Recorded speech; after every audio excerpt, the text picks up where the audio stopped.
Le fruit de la veille, spécial tech. Qu'est-ce que les technocères, pour commencer? Vous êtes un technocère, moi-même, nous le sommes tous. À chaque fois que vous faites un tweet, vous mettez quelque chose sur X, sur Instagram, sur TikTok, à chaque fois que vous téléchargez une vidéo, vous faites quelque chose qui ne s'est jamais produit dans l'histoire de l'humanité. Free labor. Du travail gratuit, votre travail gratuit a produit du capital. Pas juste une vidéo. La vidéo, c'est une vidéo. Mais en téléchargeant cette vidéo, en la faisant monter sur TikTok, vous rendrez TikTok plus attractif pour d'autres personnes. C'est pour ça qu'on est sur Twitter, parce que d'autres personnes nous écoutent. Donc c'est nous qui donnons à Twitter la capacité de collecter un loyer pour Elon Musk ou pour les propriétaires de TikTok respectivement. Jusqu'à présent, le capital était produit par du travail salarié. Vous vouliez construire une machine à vapeur, vous employez des travailleurs, vous les exploitez, mais vous les employez et vous les payez. Maintenant, nous contribuons en utilisant notre travail gratuit, volontairement, peut-être même que ça nous plaît, ça n'a pas d'importance, mais nous travaillons gratuitement pour créer le capital de quelqu'un d'autre. Nous sommes des serfs cloud. This is no longer capitalism because the two pillars of capitalism are gone. They are not in the epicenter, markets and profits. Now I feel, even hope that we have another great transformation. This time we are moving from a world in which economic activity, social activity, culture is driven by profit to a world in which, again, we go back to a form of rent, but not rent that allows you access to the land, but rent that allows you access to the new digital land, which is the cloud, which has been privatized. There have been a new series of enclosures, like the enclosures that spawned commodification of the land back in the 18th century. Now we have had the enclosures that privatized the internet, created big tech, fused with finance, private equity, and created a world which some people like, my friend Guy Standing referred to as rentier capitalism. Now, we could have called the world we live in, I could have called it rentier capitalism, but I think it would have been wrong. In the same way that it would have been a mistake in the 1770s to describe that great transformation into a new form of feudalism that you could have described as industrial feudalism, it wouldn't be wrong, or capital-based feudalism. But by dropping the word feudalism, our minds concentrated on the enormity of the transformation of feudalism to something completely different, which we now understand as capitalism. Similarly, I wanted to signal that this is no longer capitalism because the two pillars of capitalism are gone. They are not in the epicenter, markets and profits. La thèse finalement de technopolitique, c'est quoi? C'est d'essayer de comprendre si nos démocraties vont résister à ce choc technologique. De quoi il est question? De trois ruptures à mon sens. La première, c'est qu'on est en train de passer d'une démocratie de masse, celle qu'on a héritée du XXe siècle, qui elle-même est le produit du XIXe, c'est-à-dire production de masse, consommation de masse, médias de masse, éducation de masse, démocratie de masse. On est en train de passer à quelque chose d'un peu différent, qui est l'hyper-personnalisation de masse. On reste une masse où nous sommes atomisés. La deuxième rupture, c'est que ce sont des hyper-technologies, j'appelle ça les technologies de l'hyper-vitesse, en clin d'œil à Paul Virilio. Les technologies, ce ne sont pas des technologies numériques, digitales ou j'en sais rien. C'est un combat de l'homme contre le temps et la vitesse, et non pas tellement entre nous. Et le vecteur de ça va trop vite pour nous, ce sont ces technologies-là, ce sont ces infrastructures informationnelles-là. Réseaux sociaux, IA, métavers, implants, elles sont à la fois civiles et militaire. Et c'est là où on attaque un autre enjeu fondamentalement nouveau, ce que j'appelle moi la militarisation des démocraties, où tout d'un coup, par notre téléphone, nos smartphones, nos écrans, nos usages, ça peut être très sympa, très ludique, très pratique, et en même temps ça peut devenir une arme de guerre passée entre de mauvaises mains.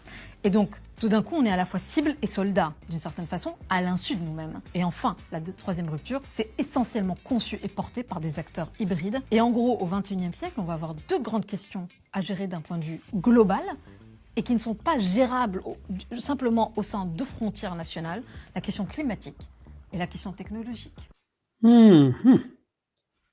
What do you think is going to be the source of worker power as we move into an economy where AI, increasingly, it will generate the majority of wealth? And that AI isn't coming from the working class, it's coming from these big tech companies who may less and less need many of the people. It's so important to remember there is no such thing as capitalism without labor. Every technology that you are told doesn't use labor or is completely automated uses labor at so many points during its production process, whether that's the production of the things the technology is running on, whether it is the production of the data centers that these technologies rely on, whether it is the actual human labor that goes into the production of knowledge often that these models use, right? When you pick up an iPhone, you don't see the fact that the coltan in that phone has come from the Democratic Republic of Congo, where it's been scratched out of the ground by someone and then exported out via Rwanda and shipped to China, where it's been put together in a factory where workers are working astonishingly long days. Like, you don't see any of that human labor. You don't see the human labor behind AI, but there will always be that human labor. Absolument, absolument.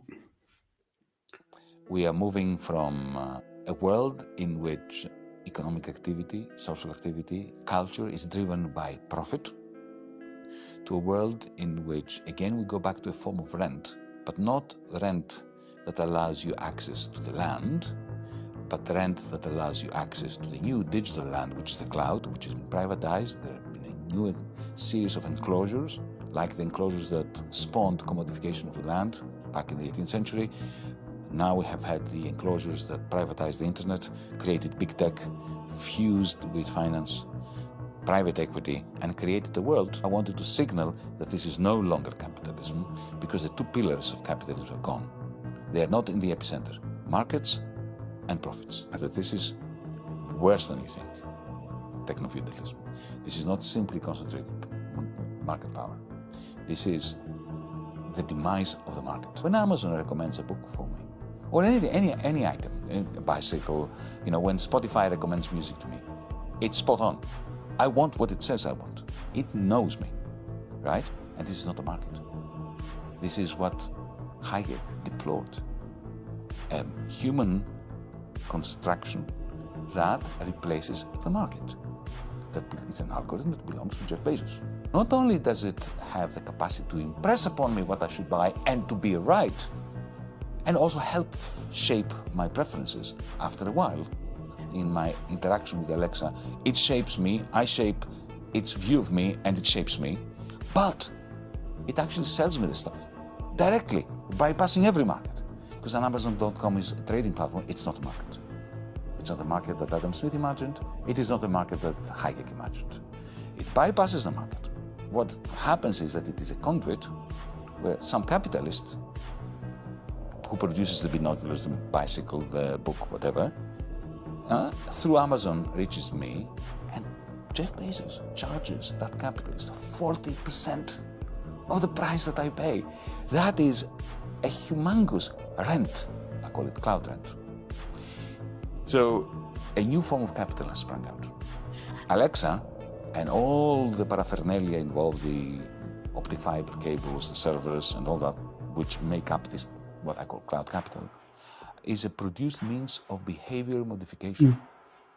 The purpose of which is to allow the owner of cloud capital to extract gigantic rents from vassal capitalists. The capitalists are now vassals to the techno-feudal lord.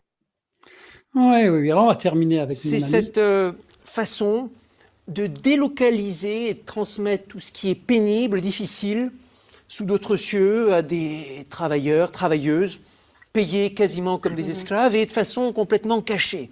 Le produit final est collecté par des grandes entreprises. C'est comme ça que OpenAI est fait pour le développement et l'affinage de ChatGPT. Utilisé ensuite par des consommateurs occidentaux pour la plupart, qui se disent libération, facile, sans voir que derrière, il y a des petites mains qui travaillent, sans voir aussi d'ailleurs l'impact énergétique, matériel considérable, écologique. On en parlera demain d'ailleurs, parce qu'on va voir ce qu'en dit la gauche, ma gauche. À demain.